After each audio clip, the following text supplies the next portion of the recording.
What's up, people? I am back for another video, and today I'm finally reviewing Evil Dead Rise.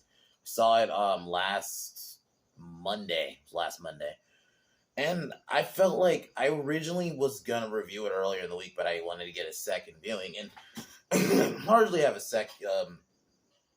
same opinion. And I just gotta say, it's a solid movie.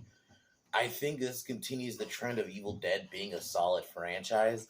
This isn't as good as I would say the other ones. And um, um Wednesday, I'm thinking of doing I'm gonna do the ranking, but I'm including the show, and this just is good, but it's not doesn't compare. But I think it's solid horror. I remember when they announced this, I was wondering what they're gonna do, how they're gonna follow the 2013 reboot. In this one, I think they don't flat out say it, but you can kind of. I accept it as a sequel to that movie. I kind of do. I mean, it's not necessarily. When I heard though it was gonna be in a apartment high rise, that's where I was a little worried because I was worried because changing the setting is always tricky because it's like it does. I do like the fucking evil being in the woods. I do think it makes a better setting, but they managed to make it work. And I like the Necronomicon in this. And I mean, it's about a mother, Ellie, who's single mom, taking care of their kids, Danny and Bridget. And Cassie's the teenage daughter, and she ends. I do think, like I said, I said this that my gripe is I felt like Ellie, she needed a bit more build before she got turned. I think like another 25, 30 minutes you could have added. Just it was a bit quick. I was just like, okay. And it's fine. Because there was an earthquake that ends up happening, and Danny finds the book, which I do like that somewhat. They do make it like that there are consequences. He reads it, and basically immediately his mom gets taken over, and that scene in the elevator is pretty trippy. And the fact that it's fucking Bruce Campbell reading the book, I do like that. I do think that's cool. So you at least still do get Bruce Campbell in the movie. And I think there's good horror. I think that's really why I like it. The characters aren't great.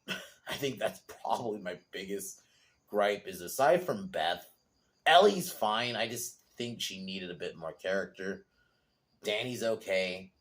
Um, Bridget's the little girl. I think she was good. I did like her dynamic with Beth. But I guess Cassie is probably easily the weakest character. And granted, it's not just because she's an annoying activist. It was just, I don't know. I felt like her performance was kind of flat. But it worked for the movie. Power goes out, so Ellie starts acting weird, and this is where we get her as I do think, though, she did great when she was a Deadite. I liked the voice. It was actually pretty trippy.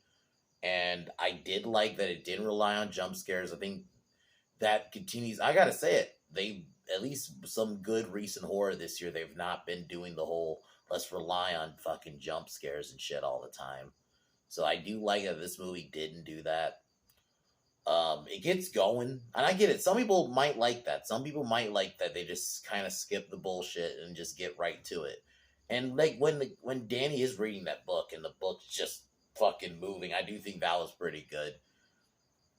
And that scene where he kind of acknowledges like that he fucked up, I do think that was good. I did like that scene. It definitely holds up a second time. That scene where fucking Ellie's just fucking everybody up in the fucking out in the hallway is creepy. The fact that they can make that scene work and then you see Cassie ending up getting turned is good. And there are some people trying to say that this is woke. I don't see how, because the couple men, the male characters you see are like a couple people who also live in the apartment. I didn't feel like they were just brought there just to prop up the women. To me, something is woke if you just market it as, oh, we have a woman. Or, I guess I'll just come out and say it. Danny apparently is trans male. They don't even fucking say it in the movie. I didn't even know. I watching it the first time. I didn't know. I found out like when I watched somebody review it, they said, "Oh, it's trans." They don't fucking make a big deal about it. That's how you do it. That's what you're supposed to do. You know? Yeah, it's a single mom. Fine. I've said that before. I'll admit I am kind of tired of the broken family bit in movies, but at the end of the day, broken families do exist. I'm not necessarily like you can't never have them in movies, so it is what it is with that. Um, the daughter's an activist. That's just she's in LA. I mean, that's just kind of how I look at it, and she dies anyway. So, and she's not even like the focus of the film. It's about Beth, and because her whole arc is yeah, she's seen as a groupie because she worked with a band, but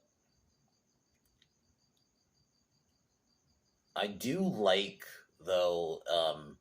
I would have maybe liked a bit more lore and stuff in that aspect about like the Deadites, but that's fine.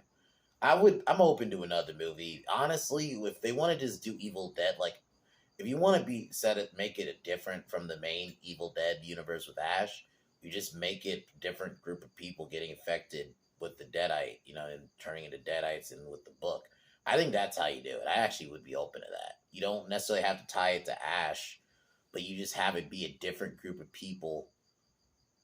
However you want to do it, just get infected by the book and how they deal with being, becoming a Deadite, and just I think that could work. You don't necessarily have to follow a certain character. Like Mia can be the character for that one, Beth can be for this one, then whoever's for the next movie. You know, and that scene where all the Deadites come together because this is a bit later in the movie where Beth and Bridget are trying to escape the apartment and trying to get into the elevator. All the fucking because everybody who ends up getting attacked by not Beth, by Ellie earlier ends up turning into a Deadite, and they all like fuse together and they become like this spider looking thing. It was pretty nasty, gnarly looking. So there is some good imagery. That the scene where they were chasing them through the hall and they have like this blue lighting. I think they got a lot of the good horror down. So that's why I definitely am like it's still a good movie. It's not my favorite in the franchise, especially when it just doesn't stack up to like some of the other ones, but I definitely recommend. I still give it an 8 out of 10. That's pretty good. I thought the score was pretty good. Um I'll admit the one thing this one does beat the 2013 one is I prefer the design in this one. I did not like the Deadite design in the 2013 one at all. So I at least felt like this one, Ellie's design vaguely resembled a Deadite from the original. It's just they tweaked the design to make it modern, but it's still, I can recognize it as a Deadite. But if you like the 2013 one, I think you'll like this one. There's a lot of blood. That's probably what I'm going to title it. If you remember the fucking line from Matthew Broderick's, it's a lot of fish. That's kind of what I'm thinking here with the blood. That's a lot of blood because it is, especially towards the end. There's a scene where the fucking elevator, which nod to fucking Shining, gets filled with blood, and yeah, man, Bridget and fucking Beth are just covered in it. Like they don't hold back on the violence. Like there's a couple times like the scene where it's Cassie when she's starting to become a Deadite, just eating the glass, and you see the glass like that fucked me up. That's probably like the one shot from the movie that's like ugh. Like, and I'm not like most things don't get me, but that got me. So yeah, I definitely recommend it. It definitely pays homage to Evil Dead. I don't think it doesn't feel like an insult. It's definitely not woke. So I'm happy to finally review it, and I'm just happy that Evil Dead continues to be. It sucked. I love Evil Dead. That's the franchise that's the consistent one. I would love for it to be Halloween, or even Scream actually was that until 5, but you know. But anyway, I'm just happy though that Evil Dead just continues to be great. So I'm open to another one now. Like if they make another movie, like I'm at a point where I'm like, yeah, I'm cool with another Evil Dead movie. With Ash or then one like this. So yeah.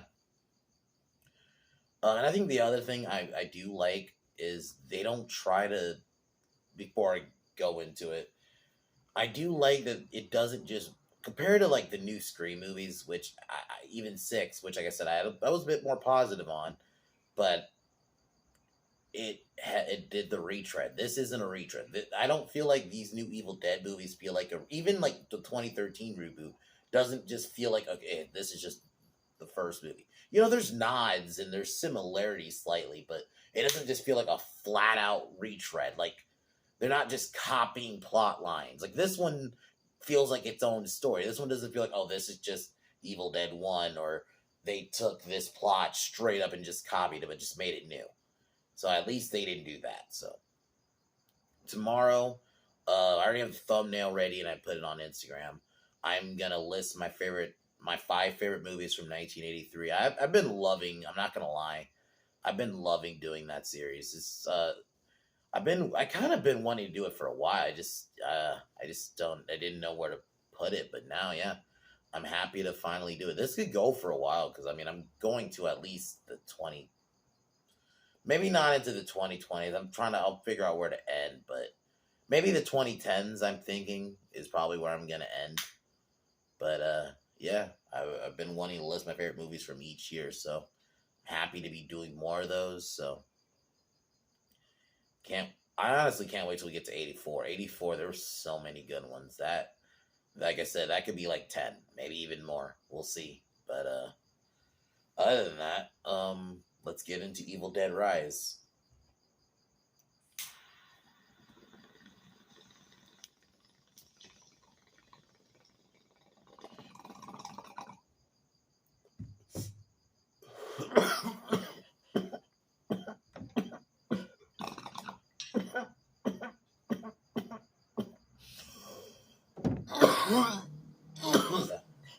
I love the opening. I should have probably got into that, but I guess we can go into it now.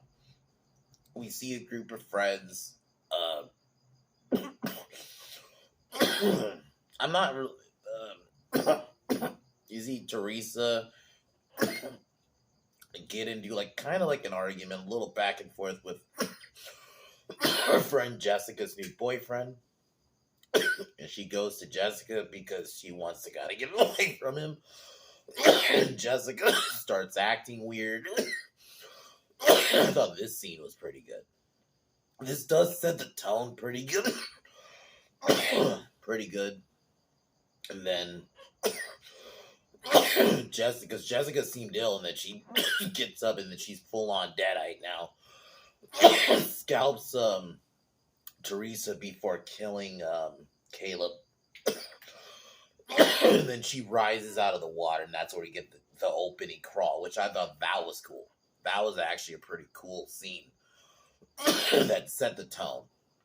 And this is where we meet Beth and Ellie and her family, which they kind of just established like Ellie and Beth kind of have a little bit of a strained relationship. We meet a couple of the like people in the apartment who live around the apartment, while Cassie's an activist. Like you see like a feminism post. I guess that's why some people are saying it's woke, but you see it for like I guess a couple times, but it's I look at it like she's an activist. She's gonna have a poster like that. This is in LA. You know what I mean?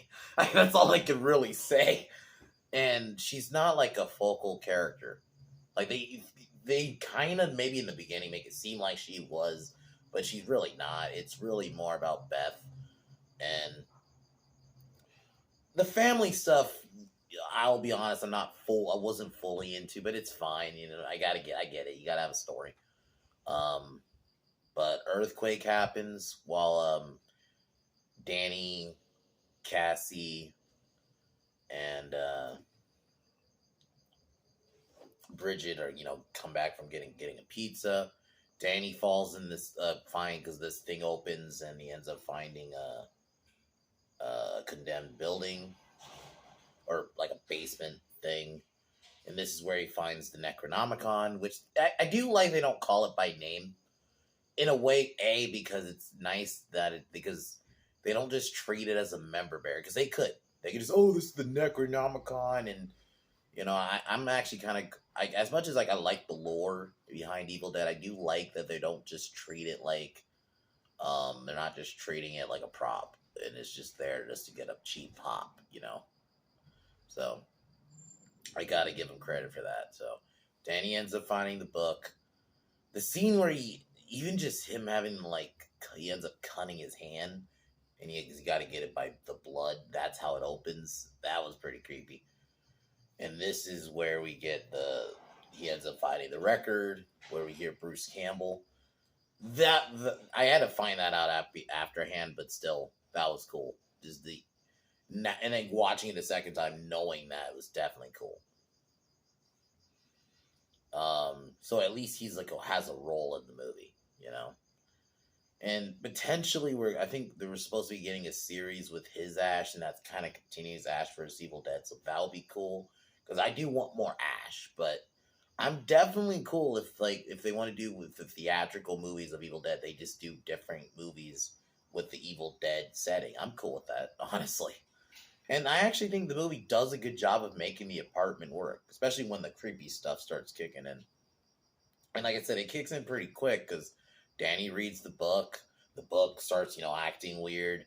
And then, you get that classic POV shot of the fucking evil coming, and then it ends up taking over Ellie. Like I said, I would have just maybe liked a bit more. I understand maybe they just wanted to get right to it. And there's nothing wrong with that, like, sometimes, but I just maybe just think, like, because just so we can get a bit more of a connection with the family, because it does just happen abrupt, but it's cool, because I'm not gonna lie, when she starts turning, it is pretty gnarly. It's slow.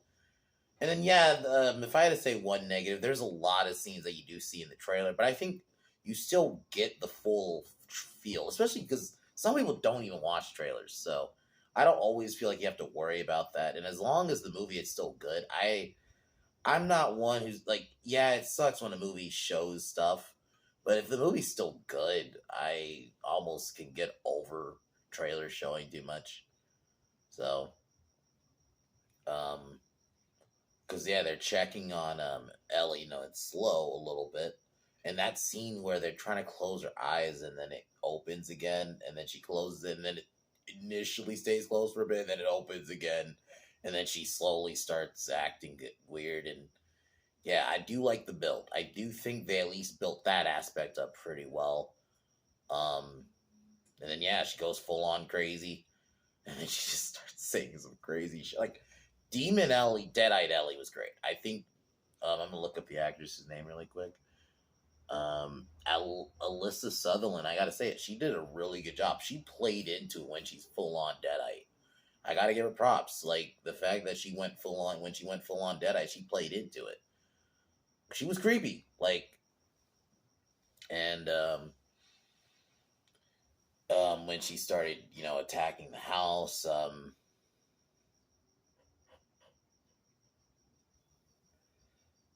and this is where we get the scene where they end up locking her out, but Cassie slowly gets infected because she starts seeing it like spread on her face. And throughout the film, though, Beth starts kind of taking the mother role, and I do like that aspect. Y'all know, love aliens, so it brings me to like back to Ripley and Newt. Not obviously not as good, but it does bring me back to that. If you could do that kind of thing well, you can hook me. And before that, Cassian, does blame. I do like the scene where Danny kind of acknowledges he fucked up when he was talking to Bridget. Yeah, he was talking to the little girl, and but the little girl still forgave him. Okay, here's the scene. There's the scene where Ellie, acts like her mom and says, "Oh, Dad's coming home." And I thought that scene was creepy, though. Just the scenes where she's just looking at the people. And the fact that they shot that and they make that look good. And where she just fucks up basically the fucking,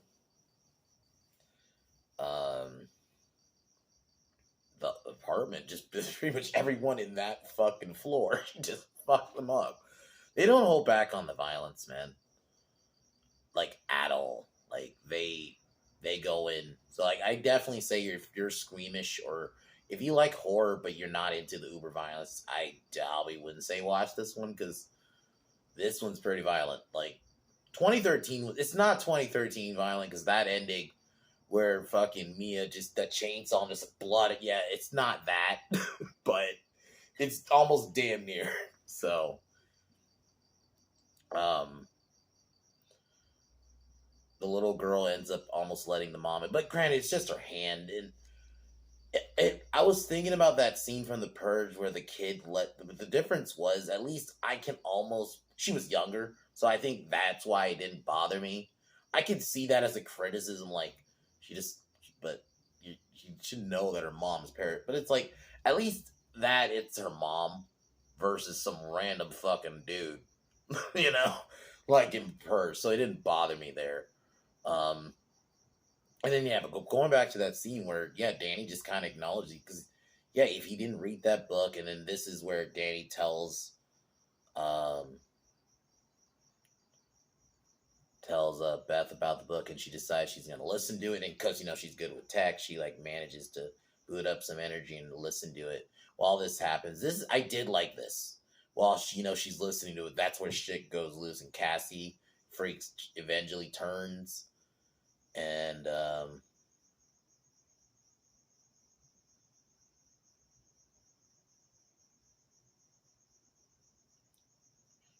okay, I think I fucked the names up. Sorry. Cassie's the little girl. Bridget's the fucking teenager. I like fucked it up, um, but yeah, when Bridget turns slowly, I thought that scene was great, and then um, fucking app, when fucking Beth comes in and sees her, sees her eating fucking glass. That fucked me up. I'm not gonna lie. Even especially more the second time, just the fuck, because it was poking out of her neck, and they managed to make that look good. Like they make that look real. And then yeah, she attacks her. Then yeah, stabs her in the leg. That gets me too. Anything like in the leg just kind of fucks me up. And got a pretty solid scene. They end up chasing her into the little girl's room. Cassie ends up impaling her with like this spear thing, and then they kind of wrap her up in a because it's like a broken handle. And then this is where we get the last bit because Beth ends up listening to the last bit, and this is where she learns you have to like basically complete dissection of the body. You got to dismember the body basically. I also like films like that. That's one reason I really like the first Evil Dead was y'all know I love The Thing. Granted, this is pre The Thing though, so in a way, did kind of beat The Thing in that. It's not a fully original concept, but your friends go mad and it goes bad and you have to kill your closest friends because just everything in this sense it's because it's the same with zombie movies, like that's why sometimes they work is because you have to kill your closest friends because they turn. So I think that aspect is interesting in storytelling. So that's why I really liked it in this. So that's why I do like Evil Dead in general. But when they go through the book, Bridget kind of because they tied her up in like a garbage bag, and so basically Beth, because Danny ends up sacrificing himself to Bridget, who ends up getting out of the bag. So this is where the bodies of the neighbors and everybody kind of get possessed, and we get a chase scene. I thought that chase scene was great, where they chase him through the hallway before they get into the elevator, and yeah, the elevator fills with blood. That was fucking great. I'm not gonna lie, I love that sequence. That whole sequence was awesome. And then it opens, and then all the blood comes out. They go into the parking lot. They try to start a car, and they end up starting. I actually like that they started a car. They actually started a car, but they did a more creative way. Okay, why the car can't be used? It got stuck in a thing because there was like a pothole. That okay? That's actually creative. Let's not just do the thing of the car just won't start again for no fucking reason. Which don't get me wrong, I'm fine with it in like '80s movies, but it does when you're doing it. It's kind of cringe when you do it in 2023. It's like, come on. I like that. Like that's more creative. Like, okay, the car starts, but you just either you crashed it or oh yeah, the pothole. So then that's where you get the scene where the fucking all the deadites form together, and that was creepy. I'm not gonna like. They really did a good job on the creature design. I think that's why I'm definitely a big pot. I just love good body horror, and I think they did that pretty well in this. So, um, they managed just to run to the the gate to open, but unfortunately, the creature ends up grabbing Cassie before Beth. Beth manages to make it out, so she has to bust a hole, and she grabs because there was a shotgun that one of the neighbors had, and then a chainsaw because of a tool trying to get the elevator work from an earlier scene. I do like that they at least explain like where these weapons came from. They didn't just do some Deus Ex Machina shit. So.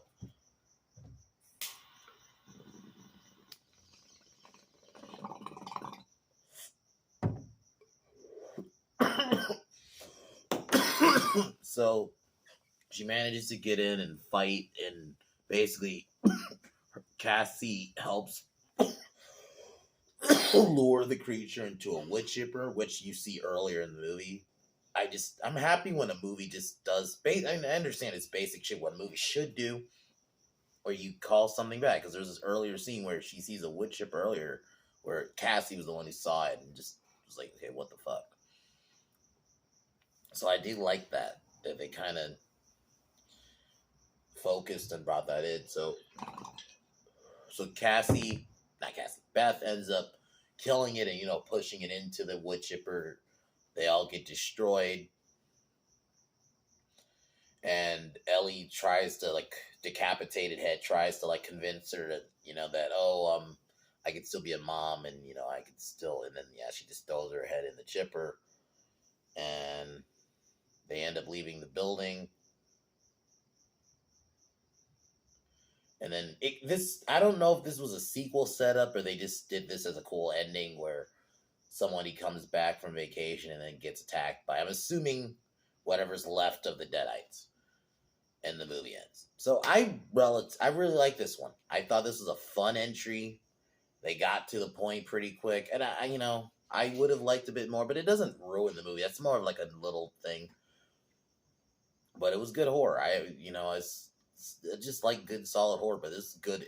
They really definitely paid homage to Evil Dead. I think that's the thing they did right, was that it was definitely an homage to Evil Dead. The fact that you've got Bruce Campbell doing the voice, I think that alone really helps.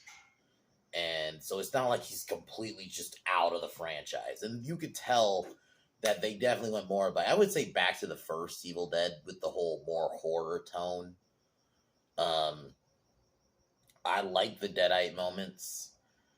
And I like it was comedic, but it was definitely scary. Because I like Deadites, but they're definitely not scary. I would say maybe the first one they were a little. You can maybe say in the second one too, but after that they kind of just became like it's fine. I'm not like saying this criticism, but they kind of just became things that Ash killed, So, but I do like that this and the 2013 one try to at least let's make Deadites scary a bit.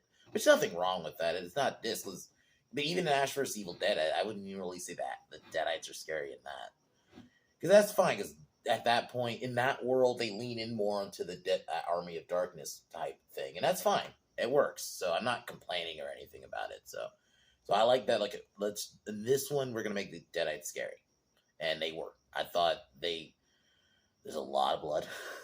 They really don't hold back on the violence. That scene with the fucking mirror, the glass, man, where fucking Bridget's eating the glass and it's fucking coming out of her ass, like, oof. So, And I gotta give it to Alyssa Sutherland when she really played in when she was full on Deadite. She really played into it, so I thought she did a good job. Beth was a decent character, not as good as Mia, but I thought she was fine. She worked for the movie. I liked her connection with the little girl, and if they were to like do a sequel with them two, not saying she should be like the Ash character, but they just kind of continue and maybe something else happens and more people become Deadites, I wouldn't fully mind. Or maybe she meets up with Mia. Actually, that would be cool. If she meets up with Mia, I'd actually be cool with that. So, like I said, I'm open to a sequel. I've been really enjoying these new Evil Dead movies. So, yeah, I definitely feel like if you, like I said, you like the 2013 one, you'll like this one. Yeah, it's pretty good. I don't. There's no weird shit in it. I mean, they didn't even market yet. They had a trans character, especially the times we're in right now. They could have easily did that, and they didn't. I didn't feel like the male characters that were brought in were treated like secondary characters or just there to prop up the women. They were there. Granted, they were fodder, but so were the pretty much everyone in that floor. They were just there to die. I mean, and I just kind of go in with the most horror movies. Everyone's besides like a couple of characters, they're the fodder to die. So I just kind of accept that. So, but yeah, overall, really liked it. 8 out of 10. I definitely would watch this. So I'll put this if I would watch all the Evil Deads again. Well, that's a good sign when I can watch all of them again. So Evil Dead's probably the most consistent horror franchise right now. Child's Play, it's close. Scream, what if you just take out the last two movies? I like 6, but there's even problems with that. And I still don't fully look at it as canon. 5 really fucked it up for me. Sorry. I just think when you make a film like that, this is a side little rant, but Scream up until 4 was pretty consistent. But yeah, pretty much it's Evil Dead now for me. Then Child's Play, and that's probably it in terms of most consistent where all the films are good. Because Child's Play, yeah, you have Seed of Chucky. That's why I was saying secondary. But even then, you take Seed out, it's pretty good. So, yeah, but this was pretty good. So, I'm happy to watch it again. So, I don't know if I'd go to the theater again to see it, but I definitely would watch it again. So, other than that, favorite movies from 1983 tomorrow. We're gonna rank the franchise, and I'm gonna include the movie, the show, because I feel like Ash vs. Evil Dead. It's a continuation of Ash's story, you almost have to include it, even though it is a TV series. But it does feel like a movie at times. You can almost look at the seasons as individual movies in a way. You can kind of force it. So I'm gonna include it in my ranking. I'm gonna do that on Wednesday, or I'm gunning to do that on Wednesday. So, but other than that, I am gonna cheers, and I'll talk to y'all tomorrow.